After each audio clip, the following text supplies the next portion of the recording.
Hi, welcome to Danny After Dark. If you're new here, make sure to like and subscribe so you don't miss a notification or a new episode.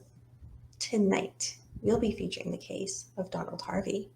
Donald was known as the Angel of Death. But what does that title mean? Well, let's find out. Let's go ahead and dive right in. Donald Harvey was born in Butler County, Ohio on April 15, 1952.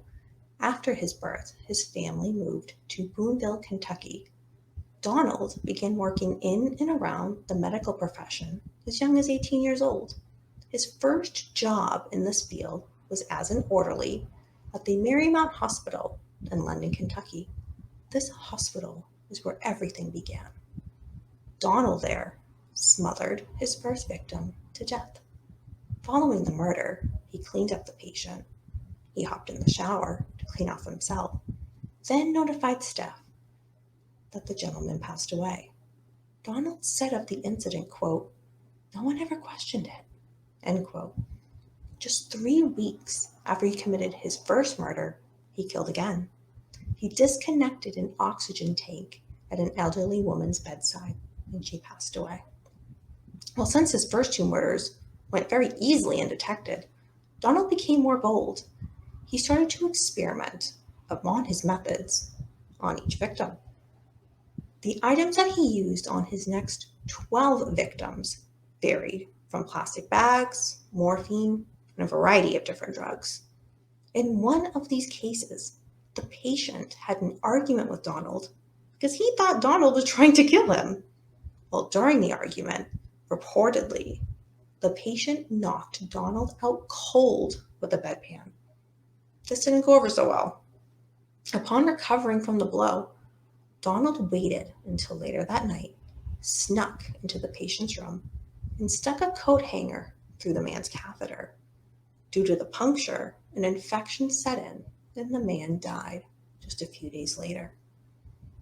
On March 31st, 1971, Donald was arrested for burglary while he was out drunk and disorderly. While being questioned about the crime, Donald began talking completely incoherently to the arresting officers, and he started to talk about the murders he committed. The arresting officers looked into his claims, and they questioned him about them. However, in the end, the officers were unable to find any evidence to back up these claims. A few weeks later, Donald was on trial for the burglary charges. He pleaded guilty to a reduced charge of petty theft. In the end, Donald paid a small fine, and that is all. Donald decided to switch paths now. He enlisted in the United States Air Force. He served less than 1 year before being discharged in March of 1972. His records list an unspecified grounds for discharge. After his release, Donald dealt with several bouts of depression, severe depression. By July of 1972, he decided to commit himself to the Veterans Administration Medical Center in Lexington, Kentucky. Donald remained there in a mental ward of the facility until August 25th, 1972. Just a few weeks later, he admitted himself again. Well, following a failed suicide attempt, Donald was placed in restraints and over the next few weeks received 21 electroshock therapy treatments. On October 17th, 1972, Donald was again released from the hospital. Donald spent the next few months getting his life back on track. He found work as a part-time nurse's aide at the Cardinal Hill Hospital in Lexington, Kentucky. In June 1973, he started a second nursing job at the Lexington's Good Samaritan Hospital. Well, by 1974, Donald left those 2 jobs. He started a new job as a telephone operator, and then he secured a position as a clerical job at St. Luke's Hospital in Fort Thomas, Kentucky. According to his later confessions, Donald was able to control his urge to kill during this time. However, it's really suspected that the real reason he did not commit these murders during these times was he didn't have the same access to patients as he did at the Marymount Hospital that he worked at prior. Seems more likely. Well, in September of 1975, Donald moved back to Cincinnati, Ohio. Right away, he got a job working night shift at the Cincinnati VA Medical Hospital. Donald had a wide range of duties in this position at this hospital. He worked as a nursing assistant, housekeeping aide, a cardiac catheterization technician, and an autopsy assistant.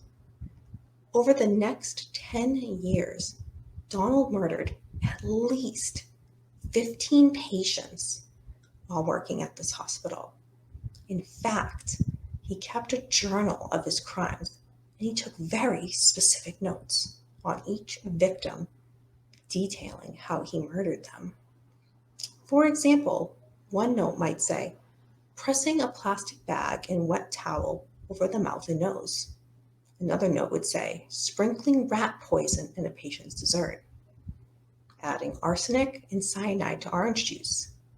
Injecting cyanide into an intravenous tube. Or injecting cyanide into a patient's buttocks. These are just some of the examples from that journal. Over the years, Donald gathered 30 pounds of cyanide, which he had slowly stolen from the hospital and kept at his home. He would typically mix a vial of cyanide or arsenic at home and then bring it to work. When no one was around and no one was looking, he would slip a mixture into his victim's food or pour it directly into a gastric tube, for example. Donald had a live-in lover named Carl Howler, who he would poison as well. And people say true love doesn't exist. Well, once Carl was poisoned after an argument, and then Donald nursed him back to health.